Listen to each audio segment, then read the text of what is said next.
Alright, let's talk about Man, the Polluter. So, yeah. This is a movie made in both. It was, I guess it was what's the word? It was a shared project between Canada and Yugoslavia.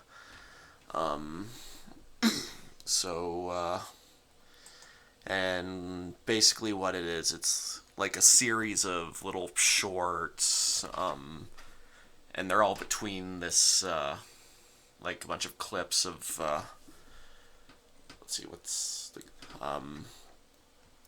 Fred H. Nelman. So he's like some kind of environmental professor or something, and he's talking about, all the ways mankind has damaged the environment, and there's like a bunch of little shorts in between his segments that kind of set some kind of commentary, and so yeah, they're all by like different animators. Like for instance, apparently Chuck Jones was involved. I wasn't a yeah, I didn't immediately catch his style. I'm not sure what short he did.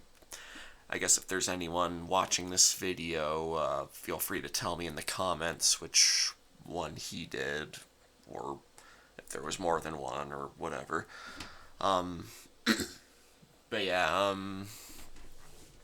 the shorts mostly kind of have a very similar style. There's not really that much to distinguish them.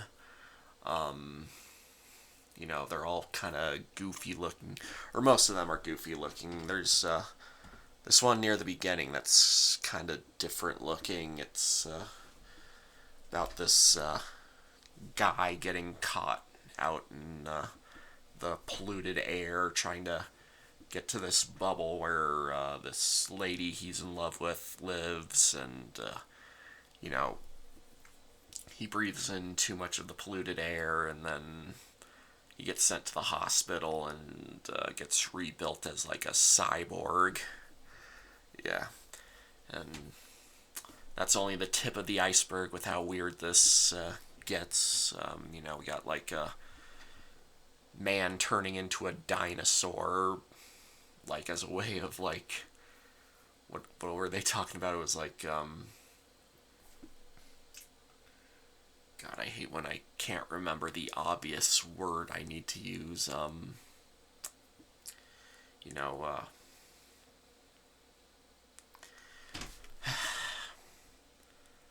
yeah, I got all these words that I should obviously be using, but I can't remember. Ugh, forget it. So, yeah, he turns into a dinosaur to adapt there.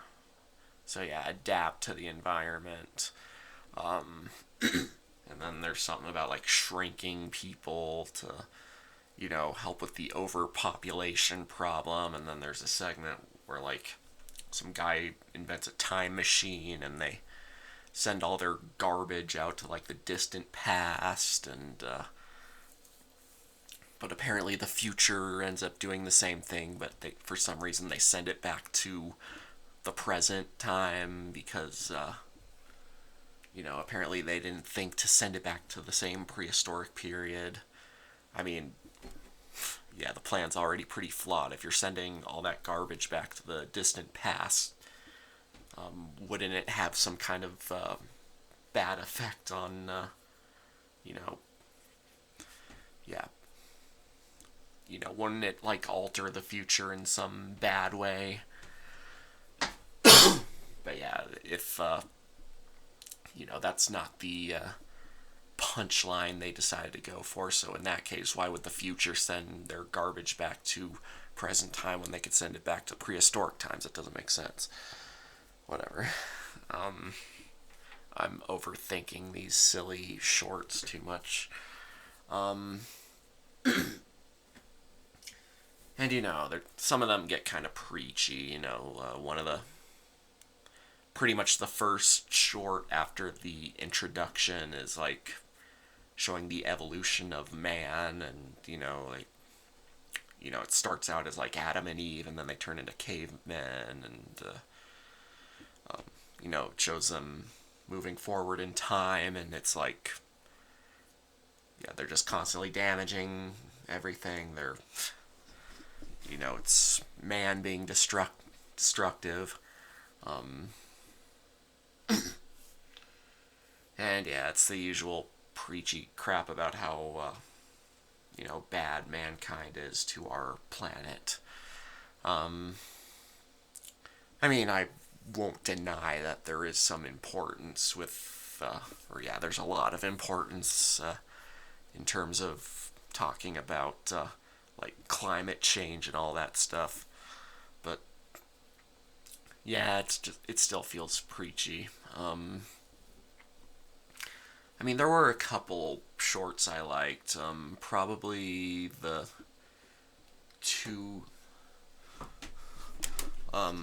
Probably my two favorites, at least that I can name off the top of my head. There was um, one segment where like it shows a bunch of people being like a lot more considerate about the environment, or being just more considerate in general. For instance, we see like, but it's kind of shown in like a satirical way. So for instance, there's a scene where like this CEO of a car company like sees their new design for this car, and he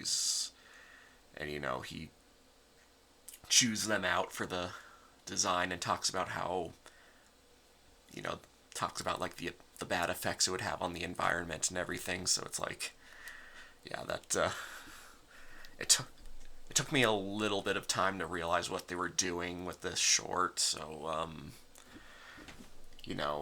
I was like, that doesn't sound like something a CEO of any company would be talking about. But yeah, pretty soon I got the point. Everyone was like,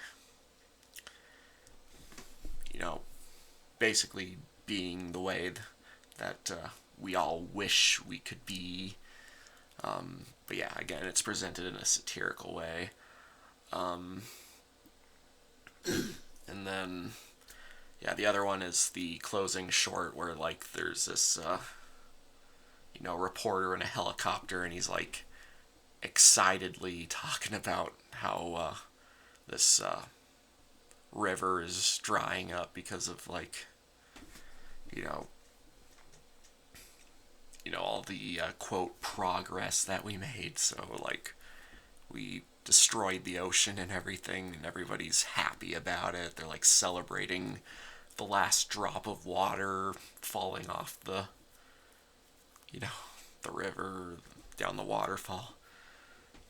So yeah, it's like, and then the movie like literally ends with the guy saying, "I'm thirsty." So yeah, I won't deny there's some pretty interesting or clever comedy, commentary in general, just here and there. Um, but yeah, I mean, mostly the shorts didn't really get that much across. But I admire the message that they're trying to give.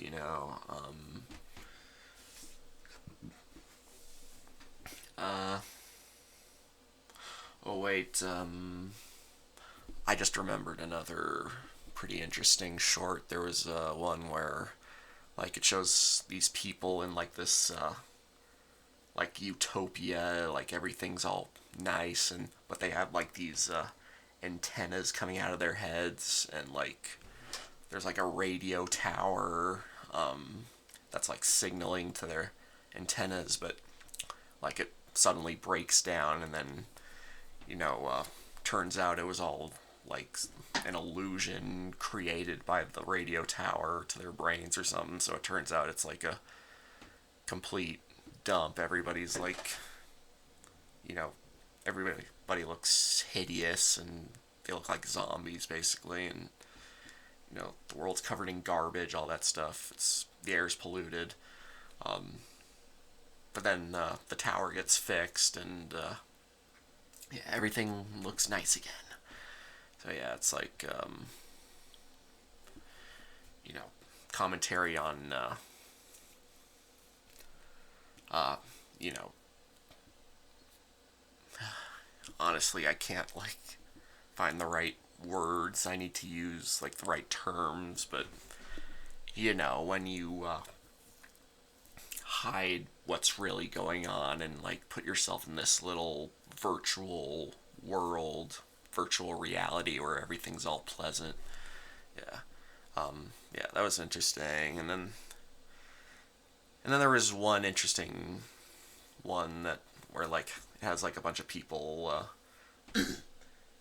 at, they're like it's like all these machines where people are like paying money to like have brief little different pleasures or whatever. Like there's a guy who pays a machine for like it's got this for like sexual pleasure basically. And then well, there's also a machine apparently that people pay to like bury their heads in sand like ostriches. And there's a guy who's clearly paying to like have his brain intoxicated like drugs.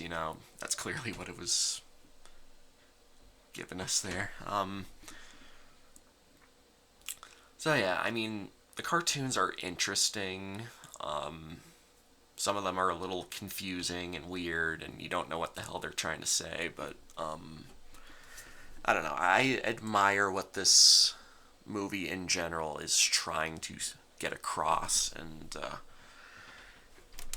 yeah, the message they're trying to get across. So yeah, there's good intentions behind the movie. It's just that the execution's a little sloppy. But yeah, I'm on the fence with this. I just reviewed Heavy Traffic, and honestly, I think I'm just as much on the fence with this one as I was with that one. So, I mean, I'd probably say Heavy Traffic might be a little better from a technical standpoint because, they're whatever. You could compare them until the cows come home, but I don't know. I'd probably say Heavy Traffic had a little more to offer for what it was, but whatever. Either way, I still give this movie a 6 out of 10. It's less than an hour long, so you can decide for yourself if you're interested in watching it. But don't expect anything amazing out of it. Don't set your expectations too high. Just take note of what I've been talking about and decide if it sounds like something you'd want to watch. And who knows, maybe you'll learn something from it, I guess. So yeah, I guess that's about it. About all I can come up with for now. If there's anything else I need to add, I'll put it in the comments. And Mash It and Smash It signing off.